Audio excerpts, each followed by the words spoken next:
We have a question on law school selection. So basically, what kinds of things should applicants look for when they're choosing a law school? Yeah, there's some of that is going to be a little bit unique to each student. And I usually go back to like even my undergraduate admissions days, like those the 4 Ps, right? So you have place, programs, people, and price. And so place, some of that is when it comes to law school, some of that is region. Like where do you want to see yourself working? Where do you picture yourself? We're actually kind of unique at BYU that more than half of our students don't stay in Utah. More than half go all over. We have a pretty nice national footprint. Our dean would say global footprint, but so we can get students where they want to be. But that's something to think about, as to where do you place your students. And so certain programs, if you want to do I don't know, equine law, I think Kentucky is probably the place for you. But for the most part, be thinking about what programs they have, what you might want to be involved with. We have a pretty robust, like our business law, our entrepreneurial law. We're often ranked as one of the most innovative law schools in the country. So if that's exciting to you, we could be really a nice place to learn, especially with the Silicon Slopes sort of startup community we have nearby. That brings in a lot of students for us. But so, those sort of type of programs matter. And then getting to know the people. And for me, that's like the visit or going to a campus visit to get a feel for the place, talk to the students, meet some of the professors, read the professors' bios, see what they're all about.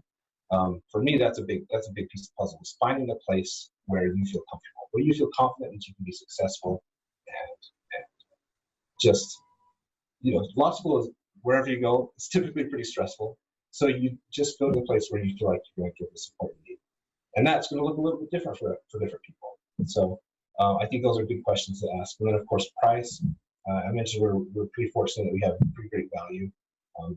So our regular tuition is less than most in-state tuitions around the country. And then if you happen to be LDS, it's an even better deal since we're a private school rather than in-state, out-of-state. The difference there, we have the kind of the LDS or not difference. But that price, if you can go to a school that is going to pay you to go and graduate debt-free and have more freedom to do what you want to do, to me, that's a big plus. If the school, again, has the other resources to help get you where you want to go, if they're going to give you the education you want. I don't know if getting a free education means it's a school that just is not going to be up to your standards. I don't know if that's worth it. So you have a lot of things to figure out. And I don't know, I think different students have different sort of ratios there, right? They'll weigh each of those pieces a little bit differently. But to me, those are the factors to be thinking about. No, I think you laid it out perfectly, the 4 Ps, and definitely I think scholarships are a big topic for students. But as you said, the lowest ranked school with the least opportunities might not make sense, even just from a time investment perspective. But yeah, scholarships you were talking about, those sound pretty incredible. And even if not, if the tuition's not too bad either, then options are open afterwards.